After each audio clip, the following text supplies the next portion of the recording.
La fête du 2 février, communément appelée la Chandeleur, est désignée dans la liturgie comme la présentation du Seigneur. Depuis 1997, cette fête coïncide avec la Journée mondiale de la vie consacrée, décidée par le pape Saint Jean-Paul II. Nous célébrons aujourd'hui la 29e journée de la vie consacrée. Avec cette journée, nous rappelons avec gratitude l'immense grâce de la vocation de la vie consacrée à être une mémoire vivante de la manière d'être et d'agir de Jésus, et conscient que sa grâce nous suffit. Nous la demandons avec humilité et confiance, afin de vivre le don de la fidélité et la joie de la persévérance. Les lectures de ce jour sont étroitement liées entre elles. En effet, à travers Jésus présenté au temple, c'est Yahvé qui se manifeste dans son sanctuaire à l'aube des temps messianiques. Il y entre en vertu de l'incarnation de son Fils, qui est le vrai grand prêtre et la victime des temps nouveaux. L'offrande du Christ prélude ainsi au mystère de la passion douloureuse auquel Marie sera étroitement associée. Marie, la mère de Jésus, est incluse dans le destin de son Fils. Et toi-même, une épée te transpercera l'âme, afin que se révèlent les pensées intimes de bien des cœurs. Telles sont les paroles de Siméon en s'adressant à Marie. La prophétie selon laquelle Jésus est un signe de contradiction lui est tout d'abord adressée. Son âme sera transpercée par une épée.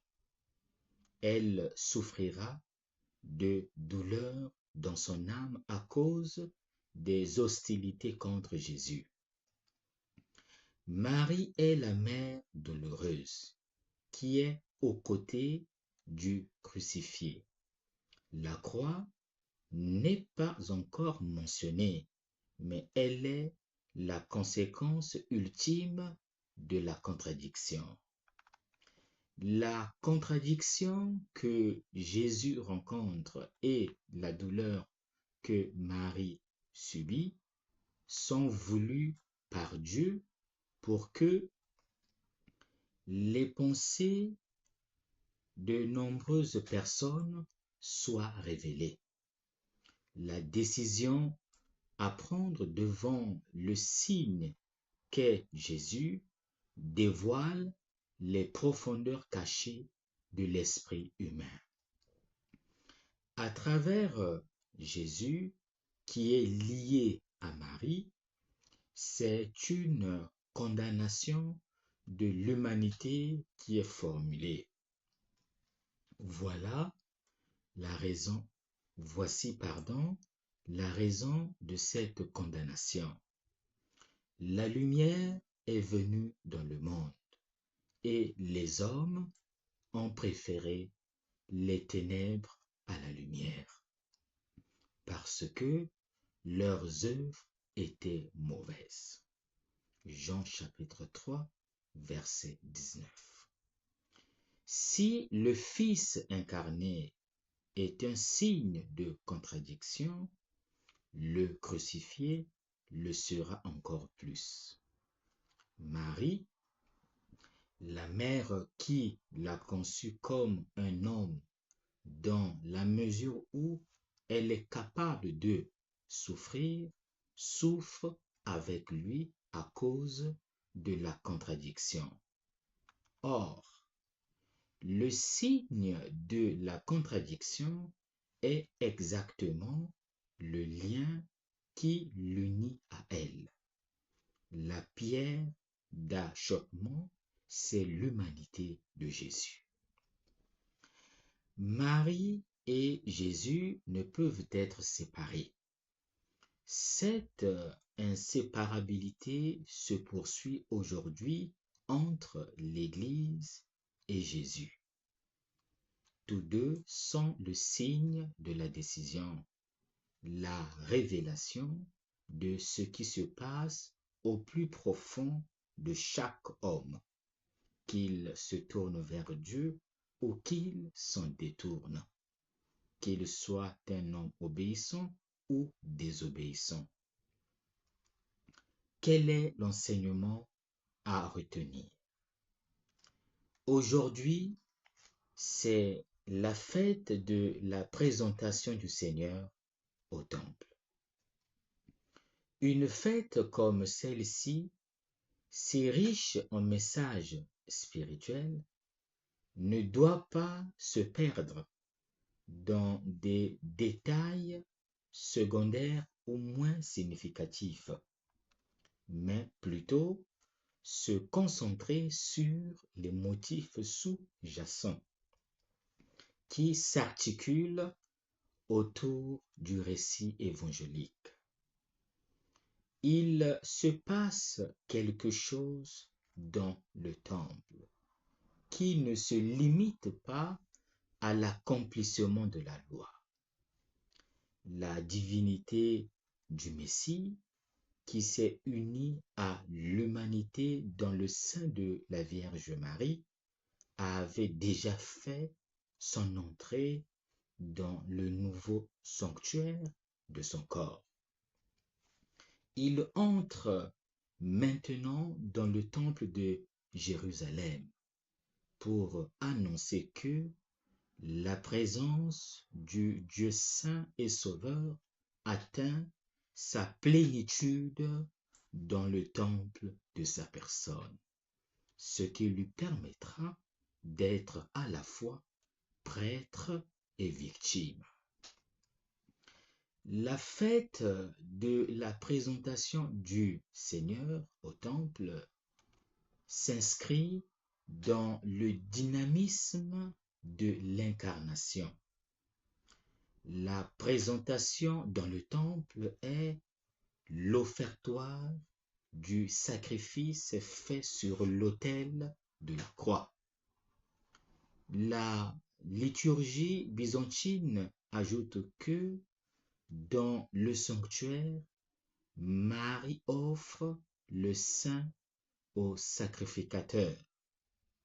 Cette fête est presque une nouvelle annonciation, une nouvelle consécration orientée vers le Messie et la Vierge Marie.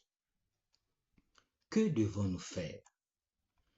Le Christ entre dans le temple, lui, la lumière vivante et éternelle.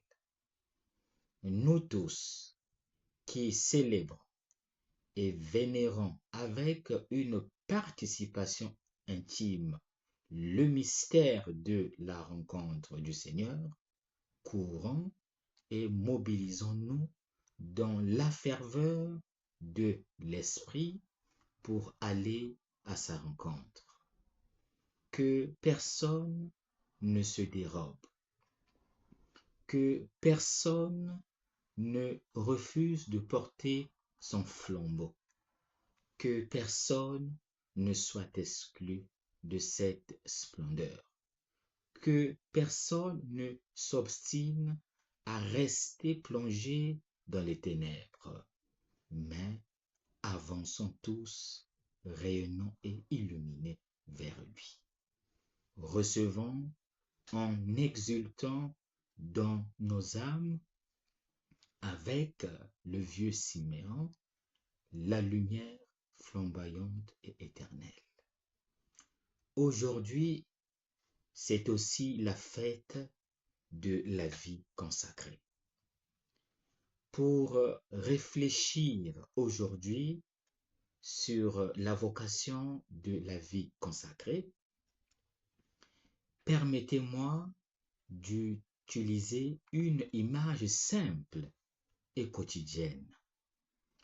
Il arrive à beaucoup d'entre nous de voyager en voiture pour des raisons de service pastoral. Pour cette raison, les panneaux de signalisation, les panneaux d'indication, ceux que l'on peut encore voir sur la route, sont fondamentaux. Les GPS modernes ne reconnaissent pas souvent certaines routes et nous font parfois prendre le mauvais chemin. Il arrive que les panneaux de signalisation, les indications pour tel ou tel endroit soient détériorés, sales, recouverts par la végétation. Utilisons donc cette image pour réfléchir à la signification du choix de la consécration, à la signification de la journée de la vie consacrée. Sans vouloir minimiser le sens profond de la consécration, je voudrais souligner sa nature de panneau d'indication qui rappelle à chaque chrétien et à chaque personne où aller. Quelle direction prendre? Quelles priorités doivent faire partie de notre vie? Encore une fois, si le panneau d'indication est clair, lumineux, bien visible, alors le chemin est facilité. Dans le cas contraire, si le panneau est confus, brouillé, déformé même, la vie consacrée ne remplit plus sa vocation profonde de lampe placée sur le boisseau pour éclairer ceux qui se trouvent dans la maison. Quelles sont les questions auxquelles la vie consacrée doit répondre? D'abord, où aller? Il y a la question de Jésus à l'arrière-plan. Que cherchez-vous? La deuxième question qui émerge de la vie consacrée est celle qui aide à prioriser. Quels sont les aspects importants et prioritaires de notre vie?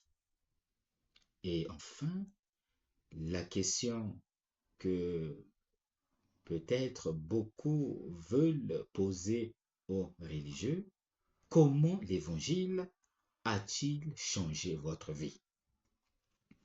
Il me semble que nous pouvons interpréter le sens de la vie consacrée, tant féminine que masculine, comme un projet de vie qui doit servir non seulement en premier lieu à la sainteté personnelle, mais plutôt comme un indice pour la communauté chrétienne en mouvement, qui a besoin de repères qui reprennent l'Évangile, qui provoquent des questions sur le sens de la vie, qui donnent aussi des réponses à ce que l'on peut faire et comment on peut faire. Les hommes et les femmes d'aujourd'hui sont immergés et comme enfermés dans un contexte où il est difficile de trouver un espace de réflexion, de silence, d'interrogation sur le sens de leur vie. Les nouvelles générations semblent donc avoir presque totalement effacé la question du sens de l'existence au profit des choses aléatoires, sans laisser beaucoup de place à l'avenir, à un projet de vie. Ainsi, la vie consacrée, avant d'être un projet de faire des choses, est plutôt un lieu où l'on pose les questions fondamentales sur l'existence, sur la relation avec Jésus de Nazareth. Bonne fête à tous.